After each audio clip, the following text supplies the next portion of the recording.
Mountain pose. This pose looks easy because it's basically just standing, but it's the basis for all other standing poses and inversions. If you do this actively, you'll be working your torso and legs, and you'll be grounding yourself. This can be great for confidence and easing anxiety. Number 1. Stands with your big toes barely touching and your heels slightly apart. A good way to gauge your stand is to see if your second toes are apparel. Number 2. Press into all four corners of your feet. Big toe, little toe, right side heel and left side heel. As you push into your feet, feel how that engages the entire leg and keep those muscles active. Number 3. Take a deep breath and roll your shoulders up and back, releasing them down so your shoulder blades are resting towards each other and your neck is long. 4. Take a few deep breaths here and close your eyes if you like.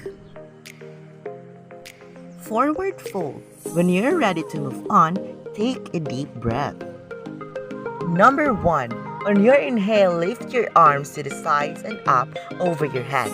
Number 2. On your exhale, release your arms as you fold your torso over your legs. On the first time through, have at least a slight bend in your knees. No matter how flexible you are, your hamstring will be cold when starting out and you'll want it to be gentle with them. Number 3. As you relax into the poses more, begins to straighten your legs as far as feel good. Anything that pinches or is shooting pain should immediately stop your movement. Let gravity do the work here.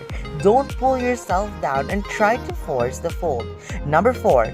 You can put your hands on your shins, your feet, or on the floor. This passively lengthens your spine and your hamstring, and it's also a great way to work on balance. Plank pose. This is a very active pose that works all the muscles of your front body. How to do it? Number 1. From forward fold, put your hands flat on the floor, bending your knees as much as needed to do so. Step back one leg at a time until you're plank in a high plank pose. Press into your hands, keep your legs parallel, and engage and pull your belly button towards your spine. Number 3. Take a few deep breaths here, working your core and your arms. Downward facing dog. This pose elongates your spine, stretches your back leg muscles, and aids in digestion. Since it's a mild inversion, it can release stress, help with headaches, and calm the nervous system. How to do it? Number 1. From plank pose, push into your head and lift your hips up and back on the inhale. One thing that can be tricky with this pose is again, keeping your shoulders engaged but not working hard and keeping a neutral spine. Number 2. Your legs should be straight and your heels working toward the floor. There will probably be some space between your heels and the floor. You could be very flexible, but if your legs are bent on the long side, you probably won't have your heels all the way to the floor. That's fine. Keep your legs active and heels reaching towards the ground. Your first time in this pose, paddle out your feet a little to warm up your legs muscles. Child's pose.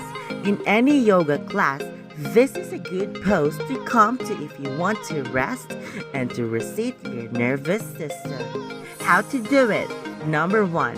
In downward facing dog, take a deep breath. On the exhale, release your knees to the floor. Pull your hips back to your heels and rest your forehead on the floor. Number 2. You can either leave your arms stretched in front of your pull them next to your body. Hands resting palms up near your feet. Number 3. This is a restorative pose, so adjust it to your heels. If you want to widen your knees a bit, do so. Like all forward folds, this pose is nurturing. It relaxes your spine, shoulders, and neck, and massages your internal organs.